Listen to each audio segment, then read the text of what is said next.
Okay, we're going to move on to our next driver press conference here. We're joined by Jimmie Johnson, driving the number 48 Lowe's Dover White Chevrolet. Good. Second in points, 3 behind Matt Kenseth. Jimmie has 5 wins this season, 6 wins at Charlotte Motor Speedway. He also won the NASCAR Sprint All-Star race earlier this year. And Jimmie, just talk about coming back to Charlotte, a place you've had so much success, and what you're hoping to get out of this weekend. Yeah, definitely excited. Well, things on. Excited to be home. Sleep in your own bed through the course of the week is obviously nice. Having Lowe's corporate headquarters just down the road is really cool too. We'll have a lot of their executives out, and in years past we've been able to perform with them right here watching and joining us in Victory Lane. It'd be nice to go back and experience that once again with all of them. But this track is great. We all know the history of the track, and really had some strong runs here over the years. And I think the last couple All-Star races we've been able to hit the first race really well, and then we come back for the 600 and are competitive. But it's a little different than 5-6 years ago, whatever it's been now, when they resurfaced the track. So we're still trying to find that magic where we can separate ourselves each time we come back. But I still feel like we're in that top 3, top 5 group week in and week out. And as long as Matt isn't winning, then top 3 or top 5 wouldn't be too bad this weekend. All right, we'll go ahead and open for questions. Please start with your name and affiliation. We'll start over here with Ben and work our way around the room. Jimmy Ben White with Lexington Dispatch. Just a place to start. Can you talk about Phoenix International Raceway and what you like about that racetrack and the time I think you've got the most wins there. Can you just talk about the track and why you like it so much? It's changed quite a bit. We've struggled there since it's been resurfaced. Our spring race seems to go well each time, but the fall race is pretty tough on us.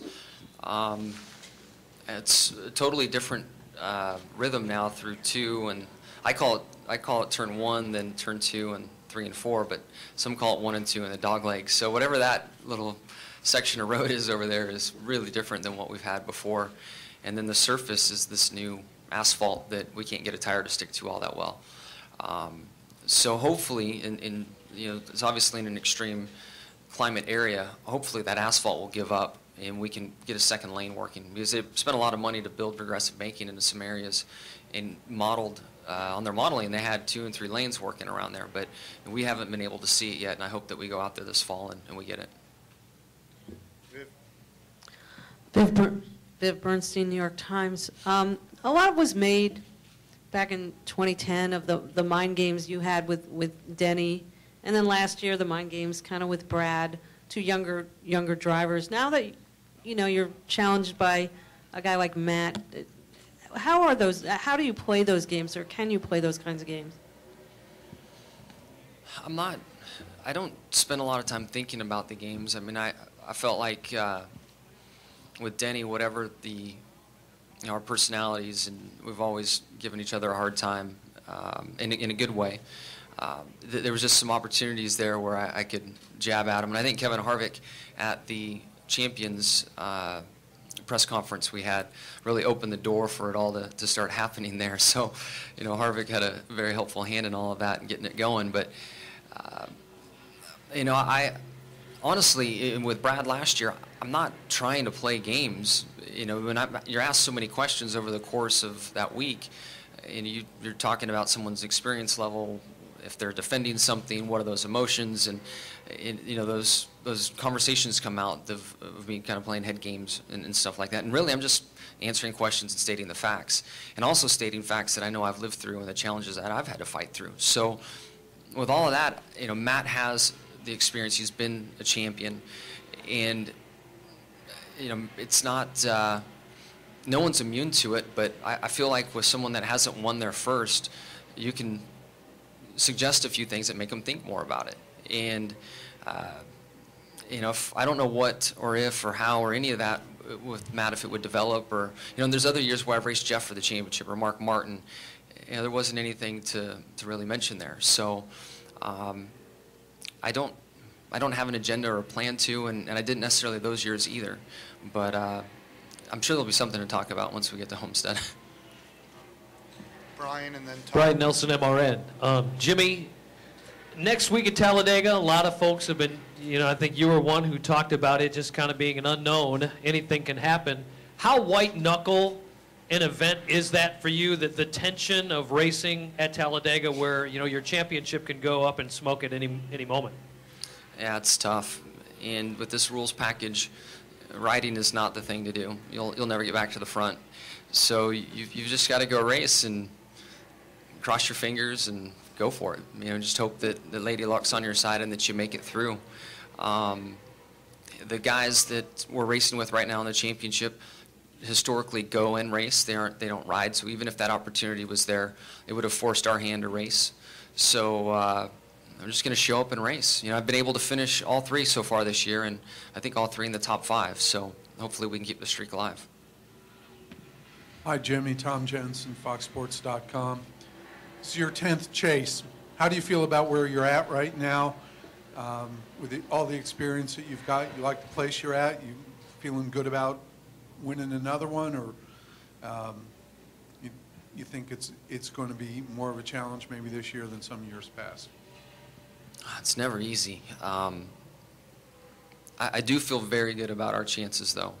And post-Talladega, you know, depending on how things play out there, we'll see where we stand. But you know, the only thing I can do right now is look back on the races we've had and think what points we've left on the table. And there really aren't many that we've left behind. So, yes, there are a few points out there, but we've been very consistent. We've been competitive. We've won a race. And I feel good with that. And I know if we keep this pace up, we'll definitely be a contender come Homestead. The big question is just Talladega, and then you know you do have some general risks that you take during the course of the weekend. And you know, last weekend we had that engine fail with 2 to go, and luckily I limped it home. So you do have that mechanical aspect that's out there. But again, it's something I can't control. So I really work hard to worry about the things that I can control and forget about the rest. Come to the other side of the room here. Hi, Jimmy. I'm Aaron Burns with the Morsel Weekly. You made your first Sprint Cup start here in 2001 at this race. That's also where you started your relationship with Lowe's. What's that relationship mean to you, and does this race have any more significance because of it? Yeah, I definitely think about this being my first start. It was a tough week for me. My close friend Blaze Alexander unfortunately lost his life on the front stretch here.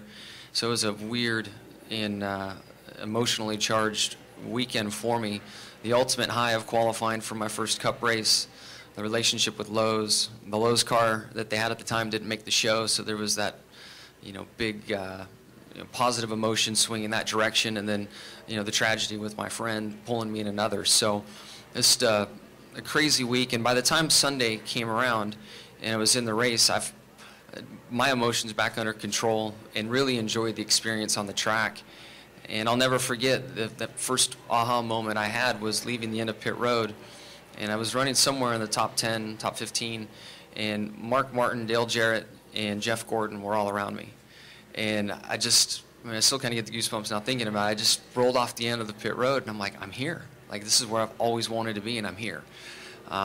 Shortly thereafter, I spun out, and right in front of my teammate, Jeff, who was racing for the championship, about took him out of it. So it just, you know, was a taste for me of how humbling the sport can be, and you go from one, you know, I leave pit road on top of the world, and it wasn't 5 laps later, I'm over here backwards in the wall. So it's a challenging sport.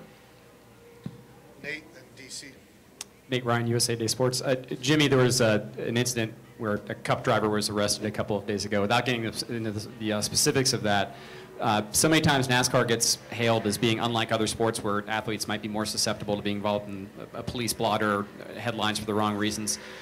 When something like that happens, do you have any concerns about how it might collectively impact drivers' brands and knowing that sponsors get involved in the sport because of that image-conscious type thing? And do you think NASCAR should take any action when an incident like that happens? I haven't thought about it on that level. I was shocked when I heard about it, but it's not good for our sport for sure. I think that most realize it's an individual situation and nothing to do with the team or the sponsor. I mean, it might shy a sponsor away from that particular organization or driver, but I would hope that it wouldn't impact any further than that. You know, I guess there could be some repercussions there, but again, I hadn't thought about it too much in a global perspective for our sport. it's not good press, so it can't be helpful by any means. And it is pretty rare, and I think that's something we all kind of pride ourselves on, that we don't have a lot of that trauma in our sport. So I'm sure there is a negative impact to a small degree. David Caravello, NASCAR.com. Jimmie, Harvick was in here before you and opined that one reason rookies struggle these days is because the trucks and the nationwide cars just aren't as fast as the Cup cars, and the transition is so huge. When you think back to your Busch days in the early 2000s, were the cars that much closer? Were they that much faster, and were they that much closer to what you would drive in Cup when you made the jump? Man, I can't really remember. And I haven't been in a truck or a nationwide car much since, so Kevin would really be the perfect one to ask that. My mind quickly goes to how little testing you can have as a rookie. And when I came in the sport, I think it was 12 two-day test sessions. So I got 24 test days to sort stuff out. And we could, as an individual team, didn't race at Martinsville, so we went to Martinsville. Didn't race at trying to remember the tracks now, Pocono. Went to Pocono and tested. So we were able to get me up to speed, because when a weekend starts, if you're a rookie coming in and you haven't had a chance to test, by the time you get up to speed and comfortable on the track, the good guys are 5, 6, 7 changes ahead of you, and you're behind that the entire weekend, and it's hard to catch up. And that's the part that I can really relate to the most. And I'm thankful that in my generation, I was able to test a lot. And I don't think it's a bad idea to open up testing more in general. We're kind of trending that way, which is encouraging. But with Larson making the move as he has, and I know there'll be other drivers, their names come along. I think Austin's make the change. And when you grow up in a high horsepower vehicle, at least from my own experience, I struggle in the slower cars. I need the throttle to turn the car. So I have a good feeling for both of those guys. It's certainly going to be a tough road for them, but coming from the dirt, coming from high horsepower cars, I think the Cup car is going to fit their style a little better. We have George, Reed, and then a couple in the back. Yeah, George Diaz, Orlando Sentinel. Jimmie, obviously there's probably no such thing as flipping a switch, but given the struggles that you had leading up to the chase, I mean, how good did you feel that, you think you'd be sitting here with doing as well as you've done in the first 3 races? Yeah, I honestly and genuinely felt like we had a great chance to win the championship when all that was going on. Bristol and Richmond, we don't have any tracks like that in the chase. The other tracks we struggled at, we were running very, very fast, competitive, fighting for wins, and had some weird things go on. So it did add a little stress. There's no doubt about it. When you have a new stat of your 4 or 5 worst races ever in the history of a team, it's not anything to be proud of. So there was a bit of, I don't know exactly what to call it, stress or frustration that went with that, but we genuinely knew that we would be fine once the chase started and got back to our tracks, good tracks, and had a little luck turn around for us. Reed Spencer with NASCAR Wire Service. Speaking of the engine at Kansas, did you guys figure out what the problem was? And have you ever had an engine come back like that after it started to fail on the final lap? I mean, it seemed like that might have saved you about 2 or 3 championship points and could make a difference. Yeah, it really was bizarre. I was trying to manage how hard the car was shaking with my throttle inputs, and looking back on it all, I just got lucky with the parts that were failing. They decided to work in harmony for another 1.5 miles or something. I could use a lot more throttle and maintain that 6th position. But we had a big meeting on Tuesday, and they walked all the drivers and crew chiefs through. And it's amazing how thorough that things are in our engine shop. And we feel very comfortable and confident that they've got the issue sorted out that was in the valve train. So we're feeling good about it. All right, we're going to close in the back with Alan, Matt, and Marty. Alan Colon, NASCAR.com. You said a few weeks ago you were only really focused on the people in front of you in points, Kyle and Matt. Now it's just Matt. Do you still look at it that way now that Kevin has a win and he won here earlier this year and maybe he can do it again this weekend? How are you still looking at it?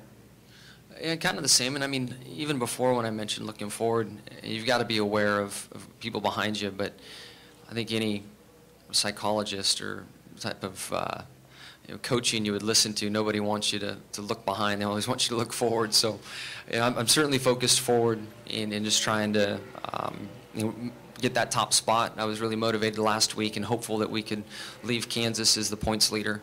Came close, but it didn't turn out. But I certainly have to be aware of the 24 and the consistency they've had in fast cars and great performances, and the same thing with the 29. Kevin's got it all, and he's won championships. He understands the pressure. He's a hard-nosed racer. Things don't rattle him. I mean, he's got that all there, and the cars have been trending faster and faster, and he showed that last week with the dominating weekend. So, I'm looking forward, but I certainly know who's behind us. Matt?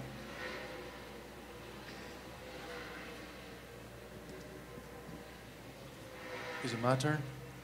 Oh, go ahead, man. Forgive me. Jimmie, you talked about how you caught a little bit of a break there at Kansas in the last 2 laps with the engine going sour.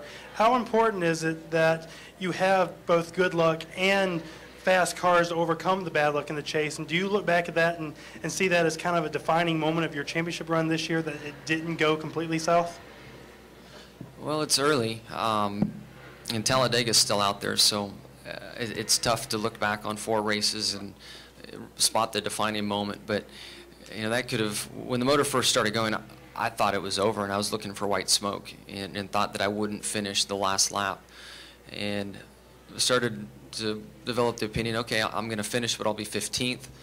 I know the 20 didn't have the best day going, so I'm not going to lose a ton of points. And then the engine started running smooth again, and I was able to maintain 6. So I went through a variety of emotions trying to get that baby home, and was very thankful that it did stay running and got me back. But we've still got a little while before we can try to look back and spot that moment, and I'm pretty sure there'll be some other hairy moments out there we got to deal with. All right, Marty. Marty Smith, ESPN. Johnson, what are the key variables or intricacies that made you go from a guy that won 5 out of 9 to start your career at this place and then have a 1 out of 15 drought? Obviously, I think the repave played into it. But what were the other variables involved? Man, the overwhelming majority of it's repave, I think. We had a setup, and there's a line that I ran, and you go back and look at the video, and I guess guys would have figured it out and explored and probably better at it, but the old surface, the bumps, how tough it was to get around this place just worked really, really well for me. And we were able to find a little advantage, especially on long runs. And now with the surface like it is, it's just far different. There really aren't any bumps. Very little fall off due to the tires. So within that is where it went. I think the majority of it went. And sure, teams get stronger. So I guess the other sliver to it is, guys getting strong here. I think Casey Kane and how consistent he's been here. It's been a good track for the 29 at times, for Matt, regardless of the car that he's in. I was going to say the 20, but also in the 17. He's had some wins here. So I think the competition getting stronger, and then certainly the track change. All right, Jimmie, thanks a lot for your time.